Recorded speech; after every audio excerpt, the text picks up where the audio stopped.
அனைவருக்கும் வணக்கம். நான் நந்தி ரமேஷ் பேசுகிறேன். இந்த பதிவில் நான் வந்து ஒரு புத்தகத்தை பற்றியும் ஒரு நபரை பற்றியும் தான் நான் பேசணும்னு நினைக்கிறேன். ஃபர்ஸ்ட் ஆஃப் ஆல் அந்த நபரை பற்றி பேசுறதுக்கு எனக்கு தகுதி கிடையாது. ஆனாலும் என்னுடைய விருப்பத்தின் பேராக தான் அந்த நபரை பற்றி நான் பேசுகிறேன்.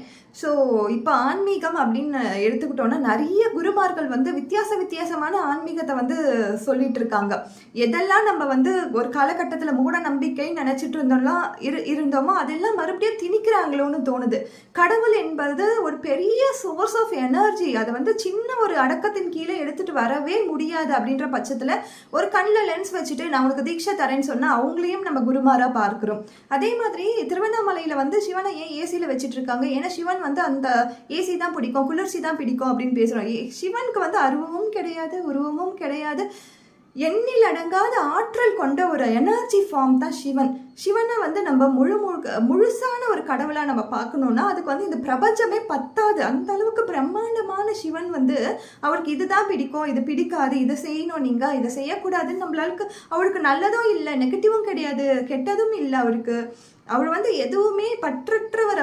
அவர்கிட்ட வந்து நம்ம வந்து பற்றற்று தான் நம்மளுடைய ஆன்மீகத்தை அங்கே தான் காட்ட முடியும். எனக்கு வந்து எதுவுமே சரண்டரிங் மட்டும்தான் அவர்கிட்ட வந்து வெல்லுமே கண்டி. நான் இதை செய்யறதாலேயோ அதை செய்யறதாலேயோ ஏதோ எனக்கு எங்கேயோ தோணுது. திரும்பவும் நம்ம அந்த மூட நம்பிக்கைக்குள்ளேயோ சுற்றிட்டு இருக்கோமோ, கொஞ்ச நாளுக்கு முன்னாடி அதெல்லாம் இல்லாமல் இருந்ததோ திரும்பி வருதோ, இதை பண்ணுங்க அதை பண்ணுங்கன்னு நிறைய குருமார்கள் சொல்கிறாங்களோ அவங்க தவறாக நம்ம சொல்ல முடியாது. இப்போ எல்லாருமே மெட்டீரியலிஸ்டிக் லைஃப்குள்ளே தான் போயிட்டுருக்கோம். எல்லாருக்குமே ஒரு விதமான பேர்டன்ஸ் இருக்க தான் செய்யுது. ஆனால் நம்பிக்கைன்னு பேரில் இல்லாத ஒரு விஷயத்தை மறுபடியும் உருவாக்குறோமோ அப்படின்ற ஒரு தாட்ஸ் எனக்குமே இருக்குது.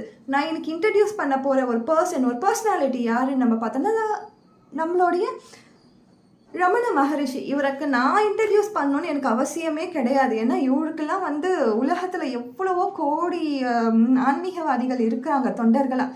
ஸோ இவர் எதை பற்றி பெருசாக பேசினார் அப்படின்னா தன்னுடைய செல்ஃப் ரியலைசேஷனை பற்றி தான் பேசினார். நான் யார் அப்படின்ற அந்த விஷயத்தை நோக்கி தான் அவருடைய பயணமாக இருந்துச்சு. அவருடைய ஆன்மீகம் பயணம் அதுவாக தான் இருந்துச்சு.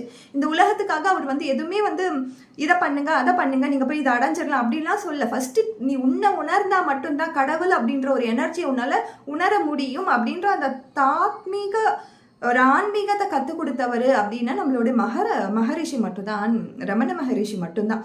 ஸோ இதெல்லாம் இந்த மாதிரியான ரிஷிகளுக்கெல்லாம் நம்ம மண்ணில் வாழ்ந்திருக்காங்க. சித்தர்கள் யாருமே வந்து எந்த ஒரு மாயாஜாலத்தையுமே பண்ணது கிடையாது. அவங்கெல்லாம் அல்கமிஸ்ட்.